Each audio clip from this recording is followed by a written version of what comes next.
Bonjour à tous. Aujourd'hui, nous allons commencer un audiobook d'un ouvrage intitulé « Un sur-remède prescrit par le docteur Walter Lewis Wilson. Message de l'Évangile pour les cœurs troublés. » Avant-propos. Il a plu à Dieu, par la folie de la prédication, de sauver ceux qui entendent et croient le message évangélique de la grâce. Ce livre présente, pour votre plaisir et votre profit, quelques-uns des messages récemment délivrés par notre bien-aimé Dr Wilson lors de conférences bibliques dans les chaires d'église. Alors, quand il est question de messages récemment délivrés, il faut savoir que cet ouvrage que nous traduisons actuellement pour vous d'américain en français est paru en 1938 et que Walter Lewis Wilson, le docteur Walter Lewis Wilson, est né en 1881 et décédé en 1969. Retour au texte. Le Seigneur s'est plu à les utiliser pour éclairer les cœurs enténébrés et soulager les âmes troublées. Nous souhaitons que ces vérités bénies, tirées de la parole infaillible de Dieu, soient aujourd'hui, grâce à la page imprimée, une source d'inspiration et d'encouragement pour de très nombreuses autres personnes. Des choses nouvelles et anciennes sont fréquemment trouvées dans le riche trésor de la vérité révélée par Dieu, et celui qui cherche ce trésor est généreusement récompensé. L'âme qui apprend à connaître celui qui a dit « Je suis la vérité » apprendra à l'aimer, découvrira de nouvelles beautés en lui et connaîtra la paix de Dieu qui surpasse toute intelligence. Alors nous lisons aujourd'hui le chapitre 1 de cet ouvrage, Une tombe dans un jardin. Vous pouvez déjà télécharger le texte numérisé de cet ouvrage en anglais et la traduction sera terminée d'ici la fin de la semaine où nous aurons terminé donc de traduire les 12 chapitres de cet ouvrage qui n'avaient jamais pu être traduits en français jusqu'à présent. Et c'est vraiment une joie pour moi de traduire cet ouvrage tellement le docteur Walter Wilson était efficace dans la manière d'enseigner, de prêcher et d'annoncer l'Évangile. Je rappelle à toutes fins utiles aussi que nous avons déjà lu en audiobook son ouvrage intitulé « Saisis la vie » que vous pouvez acheter à la CLC Librairie Chrétienne, mais que nous avons déjà pris en charge en audiobook sur cette chaîne YouTube à l'écouter sa parole. Donc nous mettons dans les commentaires de cette vidéo le lien de téléchargement gratuit de cet ouvrage que vous pourrez télécharger en anglais comme en français à partir, mettons, du 7 novembre 2024. Premier chapitre donc, Une tombe dans un jardin. Jean 19, verset 41. Or, il y avait un jardin dans le lieu où Jésus avait été crucifié, et dans le jardin un sépulcre neuf, où personne encore n'avait été mis. On pense généralement que le Seigneur Jésus a été crucifié sur une colline aride et accidentée, couverte de rochers et parsemée de tombes. Ce passage de l'Écriture indique que ce n'était pas le cas. La croix du Calvaire a été érigée au milieu d'un jardin. C'était le jardin d'un homme riche, et il devait donc être très beau et attrayant. Ce jardin était la propriété de Joseph d'Arimathie, dont il est dit qu'il était riche et notable et qu'il était conseiller de profession, en fait, un notable juif, membre du Sanhédrin, qui procéda à la descente de croix et à l'inhumation de Jésus. Peut-être Joseph avait-il aménagé ce jardin pour ses temps de repos. Sans doute était-il rempli de belles fleurs, de beaux arbustes, de promenades sinueuses et d'autres projets délicieux de la nature, ce qui en faisait un véritable jardin où il pouvait emmener ses amis pour se détendre. Un homme riche n'aurait certainement pas un endroit stérile et rocailleux et ne l'appellerait pas un jardin. Il est certain qu'il avait dépensé beaucoup d'argent et de temps pour cette entreprise, de sorte qu'il était ravi à l'idée d'emmener ses amis dans le jardin. Dans ce lieu magnifique, une tombe avait été creusée dans le roc. C'était un nouveau sépulcre. Personne n'y avait encore été enterré, et il était sans doute situé à l'écart parmi les arbustes et les buissons, afin de ne pas nuire à la beauté du paysage. Il est probable que Joseph avait l'intention d'y être enterré une fois qu'il aurait fini sa vie et qu'il aurait été contraint de mourir. Je suis certain qu'il n'a jamais eu l'intention que le Seigneur Jésus, qui était méprisé et rejeté par les hommes, reposerait un jour dans cette tombe. Elle n'était pas faite pour le Christ. Elle ne lui était pas destinée. Je suis sûr qu'il n'aurait jamais pu imaginer qu'un jour, l'homme le plus beau des hommes serait placé dans ce tombeau par l'acte le plus ténébreux de la terre. Il ne fait aucun doute, mon ami, que vous construisez, vous aussi, un jardin. La plupart des hommes aménagent, construisent des jardins pour leur joie et leur plaisir. Certains en font leur métier. Ils plantent de nouvelles idées et les cultivent avec sérieux. Ils cherchent à éliminer les éléments non rentables et à mettre en place des méthodes et des marchandises qui produiront des dividendes. D'autres font un jardin de leur plaisir pêcheur. D'autres encore font leur jardin de la vie domestique, de leur pelouse, des besoins de la maison ou de la voiture. Y a-t-il une tombe dans le jardin que vous construisez ? Avez-vous prévu une tombe à cet endroit ? Peut-être avez-vous fait une tombe dans votre jardin où vous pouvez soigneusement déposer le Seigneur Jésus. Il se peut que la création de votre jardin ne puisse être accomplie qu'en vous débarrassant du Seigneur Jésus. Les plantes de votre jardin peuvent être des plaisirs pécheurs ou des amusements mondains. Les invités de votre jardin peuvent être ceux qui méprisent le Seigneur Jésus, rejettent sa parole et son autorité. Bien sûr, lorsque c'est le cas, vous devez crucifier le Christ et le mettre soigneusement à l'écart, là où il ne pourra pas perturber vos plans ou déraciner vos plantes. Deux jardins remarquables. Adam et Ève ont été chassés de leur jardin pour mourir. Le Seigneur Jésus est entré dans un jardin pour souffrir sur le chemin du calvaire. Le péché d'Ève est entré dans ce premier jardin et a apporté avec lui la tristesse, la souffrance et les soupirs. Dans le second jardin où le Sauveur est entré, le péché est également entré. Mais c'était votre péché et mon péché, et la tristesse est entrée avec lui. Il ne faut pas s'attendre à un jardin sans tombe. Ce monde est comme un fourré que l'on ne peut traverser sans être égratigné. Si vous construisez un jardin, vous verrez qu'il y aura des épines et des chardons, que les problèmes viendront de nombreuses sources, que les fleurs seront brûlées par les vents chauds de l'adversité. Vous y trouverez peut-être les tombes de vos espoirs et de vos ambitions. Il y a une tombe dans chaque jardin parce que chacun doit mourir, et tout homme qui meurt toujours au milieu de son jardin, quel qu'il soit. Dans certains de ces jardins, une tombe a été délibérément creusée pour le Seigneur Jésus. Il y a ceux qui savent très bien qu'ils ne peuvent pas avoir un jardin tel qu'ils le souhaitent, avec le Christ dedans. Alors ils construisent un sépulcre et le mettent soigneusement à l'écart de leur vie, afin que sa présence ne perturbe pas l'aménagement de leur jardin, ni leur plaisir.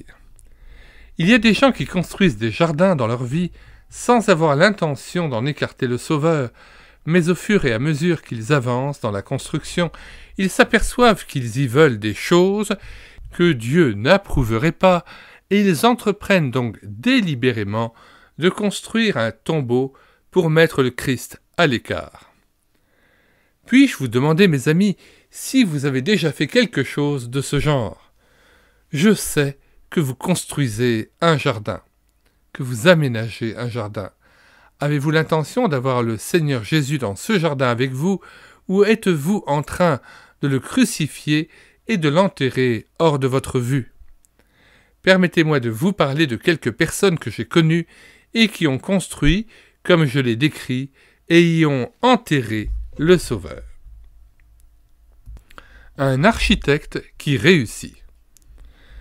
J'avais un ami dont le jardin d'agrément s'exprimait dans la conception de bâtiments attrayants.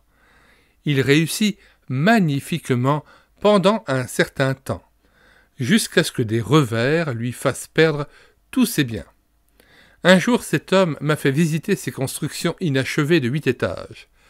En voyant l'œuvre inachevée, il s'est rendu compte qu'il n'avait aucune chance de terminer l'appartement, à grimper au sommet et à sauter. Il y avait une tombe dans son jardin. Un fabricant débordé. Un certain ami décida de faire de son entreprise un jardin. Il travaillait dans le tissu et avait décidé de consacrer tous ses efforts à la construction d'une belle entreprise rentable pour sa famille. Il a délibérément entrepris de rendre son jardin aussi attrayant et rentable que possible, mais sans le Christ. Il a rangé Jésus dans le tiroir de son oubli. Il a délibérément mis de côté le Sauveur, afin qu'il n'y ait aucune mention de son nom dans le jardin de son usine. Le Seigneur lui a permis de le faire, et cet ami est toujours aux prises avec la stérilité, les rochers et les mauvaises herbes, car son jardin n'a pas prospéré comme il l'avait espéré. Il n'a ni jardin, ni Dieu. Une belle jeune femme. À la fin d'un de mes services, dans l'une de nos villes occidentales, une charmante jeune femme, âgée d'environ 32 ans, vint à moi le visage rayonnant et le cœur débordant de joie. J'avais parlé de la riche grâce de Dieu envers les hommes et de la façon dont il leur assure la plénitude de la joie. Le message avait réjoui son cœur, et alors qu'elle s'approchait de moi, radieuse, elle me dit « Docteur Wilson, je jouis maintenant de la bénédiction que vous avez mentionnée.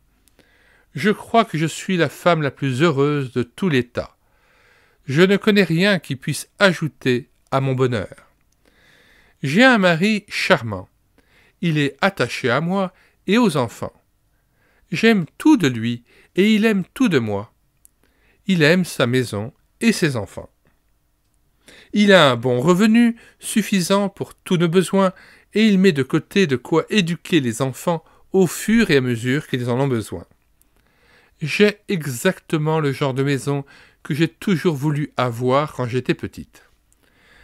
J'ai de beaux tapis, exactement comme je l'avais toujours souhaité, de beaux tableaux au mur avec des lumières au-dessus, de la belle porcelaine et un magnifique piano à queue. Dans la cour, j'ai une boule à facettes. Je les ai toujours admirées quand j'étais petite. Et j'ai un étang pour les poissons et un étang à nénuphars. Docteur, vous avez devant vous la fille la plus heureuse du monde. C'était un jardin dans lequel il ne semblait pas y avoir de tombe.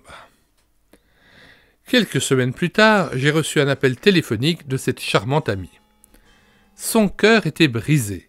Sa voix était étranglée par l'émotion alors qu'elle me suppliait de venir la voir. La mort était arrivée subitement dans cette maison. Son amoureux avait été frappé par une pneumonie et après 3 jours de lutte pour la vie, il lui avait été enlevé pour être avec le Seigneur, car c'était un homme sauvé. Hélène est restée veuve avec un précieux petit garçon de 7 ans et une belle fille de 10 ans. Il y avait une tombe dans son jardin dont elle ignorait l'existence. Elle n'avait pas prévu l'arrivée de la mort.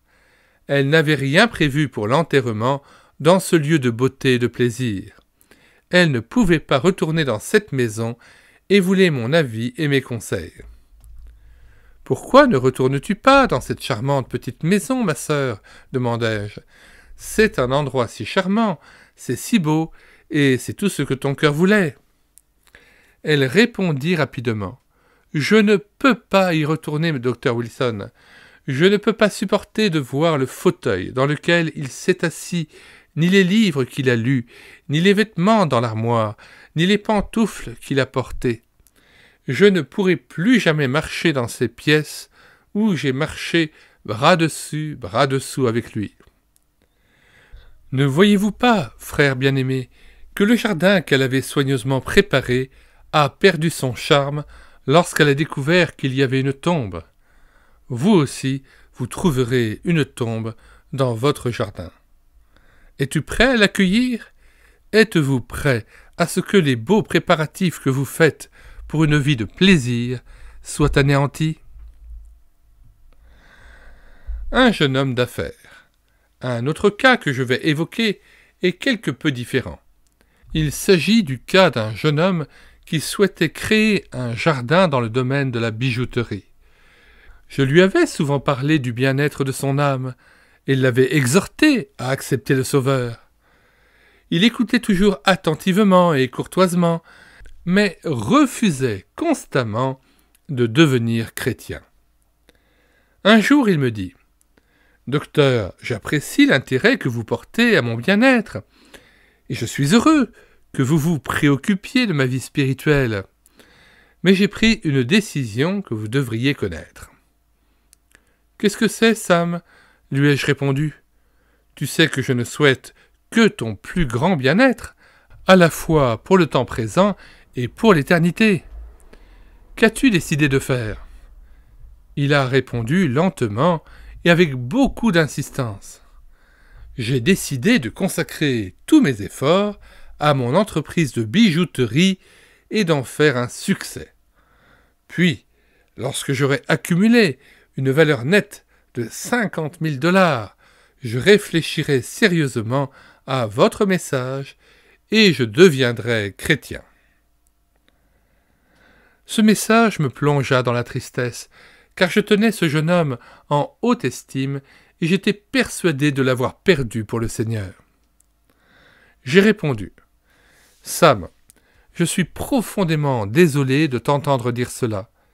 Il se peut que le Seigneur se détourne de toi et décide qu'il ne veut pas de quelqu'un qui rejette si légèrement sa miséricorde et écoute si négligemment son appel. J'espère que vous réussirez, mais j'espère aussi que vous ne perdrez pas votre âme dans cet effort. Je ne peux pas dire que le Christ sera prêt à vous accueillir lorsque l'heure de la nécessité sonnera. » Sam se lance à fond dans sa nouvelle entreprise. Il était un bon bijoutier, se faisait facilement des amis, économisait soigneusement son argent et construisait peu à peu une petite entreprise très attrayante. Il s'est marié, mais n'a pas d'enfants. Au fur et à mesure que les bénéfices augmentaient, il les a investis dans une belle maison de campagne neuve à environ 1 kilomètre de la ville. C'est là qu'il offrit à sa compagne tous les désirs de son cœur. Il meubla la maison avec de beaux tapis, de jolis tableaux, un piano à queue et de la porcelaine de luxe. La cour a été transformée en un magnifique jardin. Il y avait des fleurs odorantes à profusion, une boule à facettes et un étang à nénuphars. Il y avait également un étang à poissons et un jardin de rocailles. Aucun effort ni argent n'a été épargné pour faire de ce jardin le plus attrayant de la région. Un soir, il assista avec sa femme à un spectacle au cinéma. Il était assez tard lorsqu'ils sont partis et il était près de minuit lorsqu'ils sont arrivés à la maison. Mais, à leur grande surprise, il n'y avait plus qu'un tas de cendres. Un incendie avait complètement ravagé la maison et son contenu. La cour était détruite, les fleurs avaient été piétinées et ce qui avait été un jardin n'était plus qu'une tombe sur laquelle il pleurait à chaudes larmes. Sam m'a appelé au téléphone pour me faire part de sa perte, mais il m'a dit « Docteur, je suis entièrement couvert par l'assurance et demain, je demanderai un règlement lorsque j'obtiendrai les polices d'assurance dans mon casier à la banque. » Le lendemain matin, vers 2 heures, le téléphone a de nouveau sonné, et j'ai entendu la voix de Sam, remplie d'une grande tristesse, m'annoncer que toutes les polices d'assurance étaient devenues caduques et qu'il n'y avait pas un centime disponible pour les nouvelles polices d'assurance. Il a eu le cœur brisé, car une grande ombre noire s'est abattue sur son chemin. Mais il était déterminé à travailler plus dur que jamais et à compenser ses pertes par des profits accrus. Peu après qu'il eut repris son travail avec une nouvelle ardeur, il se mit à tousser, et son médecin de famille, qui l'examina, lui dit « Sam, vous avez une tuberculose pulmonaire qui se développe très rapidement. Vous devez quitter cette ville immédiatement. Rester ici est très dangereux et vous sera fatal. Débarrassez-vous de vos affaires et partez. » C'est ainsi qu'une nouvelle ombre noire se profila à l'horizon. La tombe se creusait, les ombres s'allongeaient. Le jardin de son cœur avait disparu. Il vendit son entreprise pour presque rien et partit pour l'ouest. En chemin, il s'arrêta pour rendre visite à sa mère âgée, une chrétienne dévouée, qui avait constamment gardé son fils devant le trône de Dieu dans la prière. Alors qu'elle était assise à la table du petit déjeuner, la sage mère écouta à la radio une leçon biblique que je donnais ce matin-là sur le thème « Les 3 vases d'albâtre ». Sam écouta le message de 3 femmes qui avaient donné leur cœur et leur vie au Seigneur Jésus, et son âme fut profondément touchée. À la fin du sermon, j'ai exhorté tous mes auditeurs à aller immédiatement au Christ Jésus et à lui faire confiance. Sam quitta la table et se rendit dans sa chambre. Quelques minutes plus tard, il revint, le visage baigné de larmes. « Maman, dit-il, j'ai accepté Jésus-Christ ce matin et je suis sauvé. » Sam ne s'était pas rendu compte auparavant qu'il y avait une tombe dans son jardin, mais il l'a trouvée. Il avait enterré Christ pour se débarrasser de lui. Il avait enterré la Bible et ne l'avait jamais lue. Puis son jardin a été détruit et il ne lui restait plus que les souvenirs creux du jardin d'autrefois. Permettez-moi d'exhorter chacun d'entre vous à interroger son cœur pour savoir si, lui aussi, n'essaierait pas de faire comme ce jeune homme. Voudriez-vous délibérément exclure le Seigneur Jésus de votre plan et de votre programme, l'enterrer hors de votre vue, afin de pouvoir continuer à votre manière et faire ce qui vous plaît? Bien-aimés, si vous faites cela lorsque vous aurez besoin de lui, vous ne l'aurez pas. Lorsque vous l'appellerez, il n'apparaîtra peut-être pas. Le Christ veut être sur le trône de votre cœur. Il réclame votre loyauté et votre affection dévouée. Il ne vous fera que du bien et jamais de mal. Il vous apportera toujours une bénédiction et non une malédiction. Le Christ sera toujours votre ami et non votre ennemi. Faites-lui confiance dès le début de votre vie et vous serez épargné de nombreux chagrins à la fin de votre vie. Nous signalons que vous pouvez écouter l'intégralité du récit de la vie du joaillier Sam dans l'audiobook de l'ouvrage de Walter Wilson intitulé « Saisis la vie ». C'est la 7e vidéo. #7 Les gains et les pertes du joaillier. Retour au texte. Un éminent forain. Puis-je raconter un autre cas dans lequel un propriétaire de cirque très en vue s'est retrouvé face à face avec le Seigneur Jésus dans son jardin? Cet ami avait monté un grand spectacle, utilisant un certain nombre de wagons pour le transporter d'une ville à l'autre. Son ambition était de posséder le plus grand spectacle ferroviaire en dehors du Combine. Alors, Combine, j'ai fait une petite note, terme difficilement traduisible car faisant référence sans doute à une association ou corporation américaine peut-être aujourd'hui disparue. Retour au texte. Cependant, il n'a pas intégré le Sauveur dans ses plans car le Christ n'aurait guère sa place dans un tel programme. Un jour que nous déjeunions ensemble, je lui présentai à nouveau le précieux évangile de la grâce de Dieu.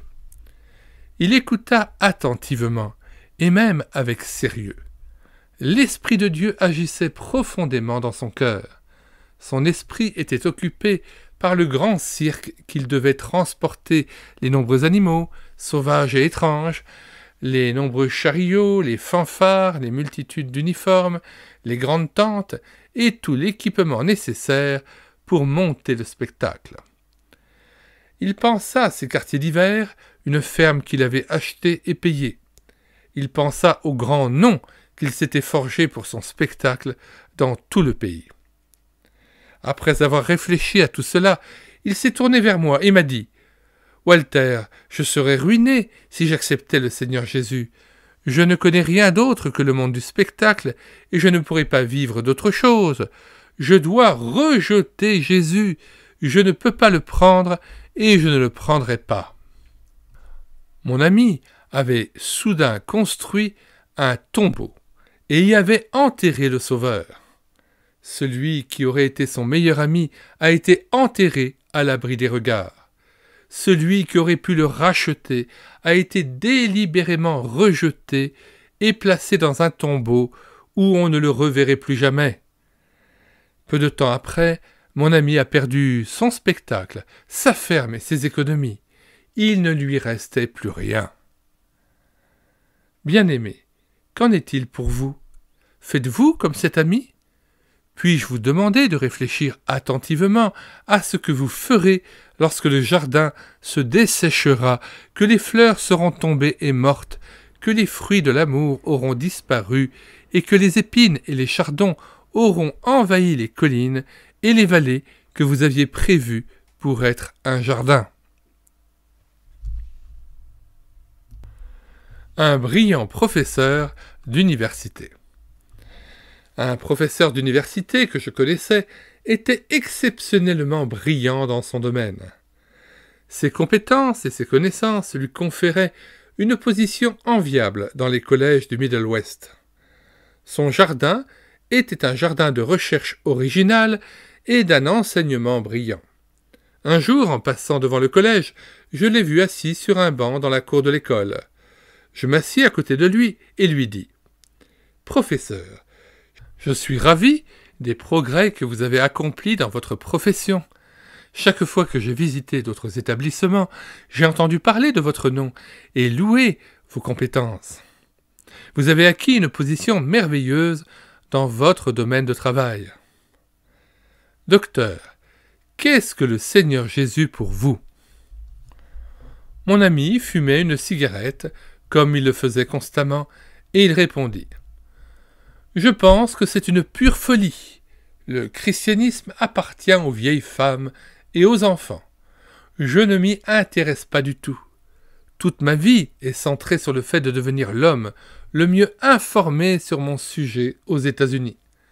Je veux être si bon dans ce domaine que les meilleurs collèges supplieront pour mes services à un salaire que je fixerai moi-même. » C'est le jardin que mon ami avait choisi de faire. Il ne savait pas qu'il y avait une tombe dans son jardin. La vie l'attirait. Sa profession l'attirait, les bonnes occasions lui faisaient signe, et il les suivait de près. Ce professeur non seulement fumait continuellement des cigarettes, mais buvait du whisky assez librement. Ses deux ennemis creusaient une tombe en plein milieu de son jardin. À mesure que l'été passait, ses habitudes s'emparaient de lui et l'entraînaient comme deux chiens à la gorge d'un cerf. Le jour de l'ouverture du collège, il était en proie au délirium très mince. Sa mère ne le laissa pas entrer dans la maison et, dans l'obscurité de la grange derrière sa maison, il mourut dans une détresse désespérée. Il y avait une tombe dans son jardin. Il a crucifié le Christ et l'a mis de côté de peur qu'il ne soit dérangé, et il n'a pas pu vivre pour profiter de son jardin sans Christ. Poursuivez-vous cette voie, mon ami? Essayez-vous de créer un jardin sans le Dieu des jardins? Vous attendez-vous à avoir les fleurs et les fruits de l'amour, de la joie et de la paix, sans le Seigneur de qui ces bénédictions doivent venir?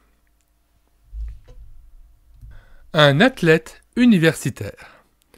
Il se peut que votre jardin soit un jardin de prouesse physique.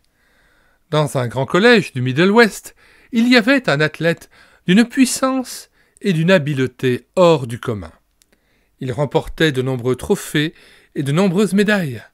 Son jardin était celui de l'excellence en athlétisme. Il n'avait pas de temps pour le Christ et l'a enterré loin des regards. Il a crucifié le Seigneur Jésus et s'en est débarrassé. Il préférait la lettre universitaire au sourire du Sauveur. Alors ici, en petite note 2, nous avons... Le texte fut difficile à traduire pour moi. Le terme était versati, ce qui signifie dans le domaine du sport l'université au plus haut niveau. Il préférait donc la lettre universitaire au sourire du Sauveur. Au sommet de son succès, une toux s'est déclarée et les médecins l'ont envoyé à l'hôpital. Le cœur qui avait été surchargé sur la piste s'est effondré. Les poumons qui avaient été mis à rude épreuve par les exercices violents ont lâché. Son état s'aggrava rapidement et il connut une fin prématurée à l'âge de 27 ans. Il y avait une tombe dans son jardin. Dans votre jardin, veillez à exalter le grand jardinier qui nous a donné des fleurs si parfumées, des vapeurs précieuses, des couleurs délicieuses et toutes les bénédictions de la vie. Il vous rendra comme un jardin arrosé. Lisons Ésaïe 58, verset 10. Si tu donnes ta propre subsistance à celui qui a faim, si tu rassasies l'âme indigente, ta lumière se lèvera sur l'obscurité et tes ténèbres seront comme le midi.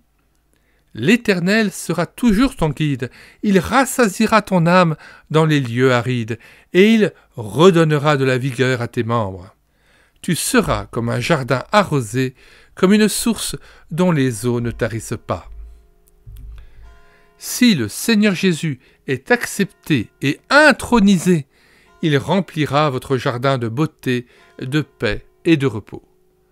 Joseph d'Arimathie a vu son jardin transformé en lieu de crucifixion. Il a vu le plus bel endroit autour de Jérusalem devenir la scène de l'acte le plus sombre de l'humanité. Des hommes méchants sont venus dans ce lieu de beauté et y ont crucifié le Seigneur de gloire. En sera-t-il ainsi dans votre vie? Bien-aimés, puis-je vous supplier d'introniser le Seigneur Jésus, de le proclamer comme roi de votre vie? Ne le crucifiez pas, couronnez-le de votre affection loyale et de votre confiance. Ne le transpercez pas avec les épines de votre déni et de votre rejet. Si vous vous appropriez le Christ Jésus, il vous fera sien. Si vous l'accueillez dans la salle du trône de votre cœur et de votre vie, il vous accueillera dans la salle du trône du ciel. Le feras-tu? Fais-le maintenant. Fin de la lecture de ce premier chapitre intitulé « Une tombe dans un jardin ». Vous trouverez dans la description de cette vidéo le lien de téléchargement de cet ouvrage en anglais et en français. Si vous voulez profiter des 1400 ouvrages dont nous avons assuré la réédition numérique sur notre site internet médiathèquechrétienne.fr, eh bien vous écrivez sur la barre de recherche Google médiathèquechrétienne.fr, tout attaché d'un seul tenant et sans accent. Arrivez sur le site, vous cliquez sur Livres à télécharger, puis vous faites une recherche par ordre alphabétique d'auteur. Regardez aussi les autres ouvrages que nous vous conseillons dans les commentaires de cette vidéo, que nous vous proposons en téléchargement gratuit, ainsi que le lien vers d'autres playlists d'ouvrages que vous pourrez télécharger à chaque fois en cliquant sur le lien situé dans les commentaires de la vidéo. Tel est le projet de médiathèque-chrétienne.fr, celui d'assurer la réédition numérique gratuite des ouvrages chrétiens épuisés et non réédités, comme l'était cet ouvrage, et c'est pourquoi sur cette chaîne YouTube Elle écoutait sa parole, nous présentons des centaines d'ouvrages chrétiens et à chaque fois nous en mettons le lien de téléchargement gratuit dans les commentaires de la vidéo. Si vous voulez connaître aussi les 1000 cantiques que nous avons mis en parole afin de nourrir votre louange individuelle ou en assemblée, mais aussi les 60 audiobooks que nous avons pris en charge jusqu'à présent, ainsi que les 80 BD tournesol que nous avons lus avec caméra de vidéo, eh bien, abonnez-vous à cette chaîne YouTube afin que vous soyez mis au courant de toutes les nouvelles vidéos que nous produisons quotidiennement. Avant de nous quitter, j'aimerais vraiment pouvoir prier avec vous après la lecture de ce chapitre concernant ces tombes dans nos jardins. Seigneur Jésus, délivre-nous des tombes qui sont dans nos jardins. Tu vois toutes les œuvres mortes dans nos vies. Délivre-nous-en, Seigneur. Si nous sommes chrétiens, que nous soyons délivrés peut-être de la poursuite vaine, de la mondanité et des plaisirs personnels, apprendre à nous consacrer plus profondément et de rentrer vraiment dans tes œuvres et dans ton repos. Seigneur, si tu connais le cœur de chacun des auditeurs, si tu connais quelqu'un qui ne t'a pas encore donné sa vie, qui n'a pas encore donné son cœur, qu'il puisse ce soir venir avec des paroles auprès de toi, s'agenouiller ce soir et croire que tu es mort à sa place, à la croix, qu'il puisse aussi te donner son cœur et croire que lorsque ton sang a coulé à la croix, eh bien c'était ses fautes, c'était son péché que tu as porté, et c'est toi qui es ressuscité entre les morts et qui es prêt à venir dans son cœur pour y régner dorénavant par ton Saint-Esprit. Seigneur, tu scelles du Saint-Esprit celui qui croit en toi. Envoie, Seigneur, des ouvriers dans la moisson parce que la moisson est grande et peu nombreux sont les ouvriers.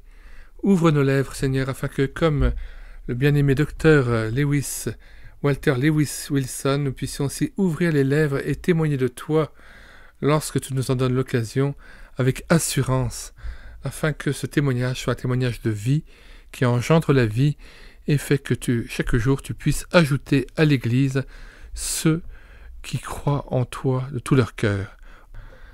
Seigneur Jésus, il est vrai que nous avons été chassés d'Éden depuis le péché d'Adam et Ève, mais par ton sacrifice dans ce jardin de Golgotha, eh bien tu nous permets à nouveau de pouvoir suivre, grâce à toi, une route nouvelle et vivante qui nous mène auprès du Père dans la communion avec le Père céleste, avec Dieu lui-même. Lorsque tu as rendu l'âme, Seigneur, après avoir versé ton sang, eh bien, le voile qui séparait dans le temple le lieu saint du lieu très saint s'est déchiré par le milieu, montrant par là que la voie de la communion parfaite avec toi, du salut parfait, était accomplie par le don de ta personne. Seigneur, c'est pour ça, maintenant, je te supplie de pouvoir sauver toute personne qui a entendu ce message et qu'elle puisse se donner de tout son cœur à toi, afin que sa vie soit transformée, métamorphosée et qu'elle puisse naître de nouveau. Au nom de Jésus. Amen.